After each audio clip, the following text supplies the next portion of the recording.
शीर्षक भूले हुए लोगों की फुसफुसाहट। एक परित्यक्त शरण। एक समय सत्ता की ऊंची इमारत रहा परित्यक्त आश्रय स्थल शहर के बाहरी इलाके में वीरान पड़ा था। इसकी खिड़की टूट गई थी और इसके हॉल भयानक सन्नाटे से भर गए थे। इस जगह के आसपास के रहस्य से उत्सुक होकर दोस्तों के एक समूह ने एक भयानक रात में इसके खस्ताहाल गलियारों का पता लगाने का फैसला किया। जैसे ही वे अंदर दाखिल हुए, हवा सघन हो गई और एक दमनकारी भावना उन पर हावी हो गई। समूह ने केवल अपनी फ्लैशलाइट की हल्की चमक से निर्देशित होते हुए और गहराई तक उद्यम किया। टिमटिमाती रोशनी ने छीलते हुए वॉलपेपर पर भयानक छाया डाली, जिससे भूतिया आकृतियों में जान आ गई जो परिधि में नृत्य करती हुई प्रतीत होती हैं। शरण के भूले हुए कोनों में उन्हें मरीजों के रिकॉर्ड मिले जो अकथनीय भयावहताओं और प्रयोगों का संकेत देते थे। वे घबराए हुए लेकिन दृढ़ थे। वे आगे बढ़ते रहे, उस अंधेरे से अनजान जो उनके हर कदम पर छाया हुआ था। 2. दर्पणों का हॉल। समूह की नजर दर्पणों से सजे एक हॉल पर पड़ी, जिनमें से प्रत्येक दर्पण टूटा हुआ और विकृत था। जैसे ही उन्होंने प्रतिबिंबों में देखा, उन्होंने खुद के विकृत संस्करण और अप्राकृतिक तरीकों से विकृत रूप देखा। हॉल में फुसफुसाहट गूंज उठी और हवा एक अलौकिक उपस्थिति से घनी हो गई। दूर देखने में असमर्थ दोस्तों ने खुद को दर्पणों से मंत्रमुग्ध पाया। एक एक करके वे विकृत प्रतिबिंबों में गायब होने लगे और पीछे रह गईं केवल उनकी भयभीत चीखें। आखिरी बचा सदस्य भागने को बेताब तेजी से हॉल से नीचे चला गया।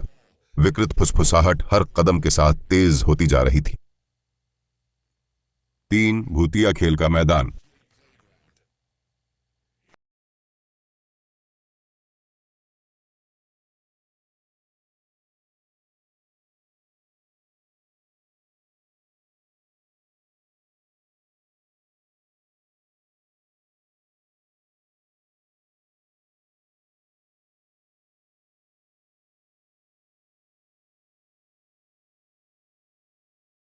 पेड़ों के बीच छिपी एक प्राचीन भूल भुलैया रास्ता मुड़ता और मुड़ता हुआ जंगल के बीचों बीच चला जाता था। जैसे ही रात हुई, भूल भुलैया के भीतर की परछाइयां जीवित हो उठीं, भूतिया हाथों से बाहर पहुंची। प्रत्येक गलत मोड़ एक मृत अंत की ओर ले जाता था और उत्तरजीवी अपने स्वयं के कदमों की गूंज और अनदेखी संस्थाओं की ठंडी हंसी सुन सकता था। फुसफुसाहटों ने उनका मार्गदर्शन किया, भागने का वादा किया, लेकिन बचे लोगों को जल्द ही एहसास हुआ कि भूल भुलैया एक जाल था, निराशा की एक भूल भुलैया जो उनके दिमाग के साथ खेल रही थी। जैसे ही उत्तरजीवी ने भूल भुलैया को पार किया, परछाइयां उनके अंधेरे भय के रहस्यों को फुसफुसाते हुए अंदर आ गईं। वास्तविकता और दुःस्वप्न के बीच की रेखा धुंधली हो गई और उत्तरजीवी ने उनकी विवेकशीलता पर सवाल उठाया। भूल भुलैया एक जेल बन गई और बच निकलना असंभव लगने लगा। 5. अनुष्ठान कक्ष। अंततः भूल भुलैया से बाहर निकलते हुए जीवित बचे लोगों ने खुद को प्राचीन प्रतीकों और मंद रोशनी वाली मोमबत्तियों से सजे एक छिपे हुए कक्ष में पाया। कमरे के केंद्र में एक रहस्यमय वेदी खड़ी थी, जो गुप्त अनुष्ठानों के अवशेषों से घिरी हुई थी। उत्तरजीवी को एक दुष्ट उपस्थिति का एहसास हुआ और हवा प्रत्याशा से घनी हो गई। अलौकिक फुसफुसाहटों ने उत्तरजीवी को धूल भरी कब्र की ओर निर्देशित किया, एक अनुष्ठान का खुलासा किया जिसने दुःस्वप्न से मुक्ति का वादा किया।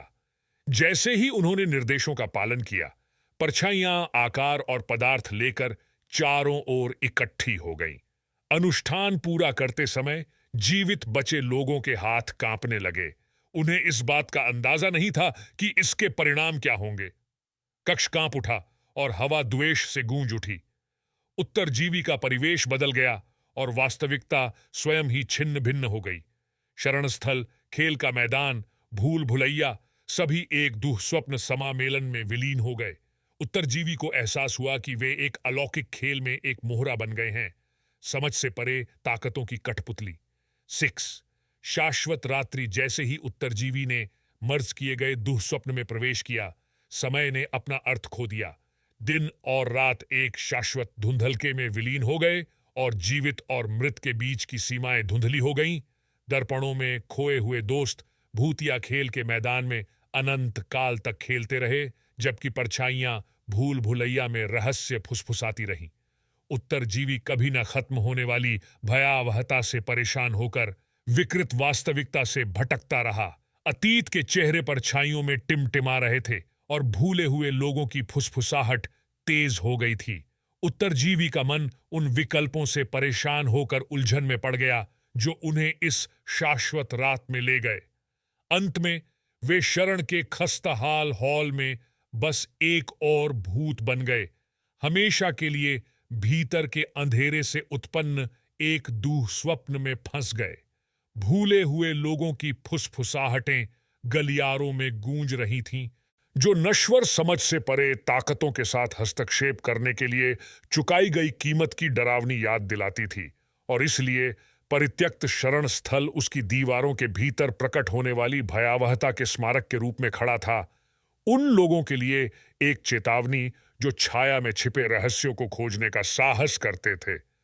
उत्तरजीवी की कहानी बस एक और फुसफुसाहट बनकर रह गई, जो अनंत रात की भयावह सिम्फनी में खो गई।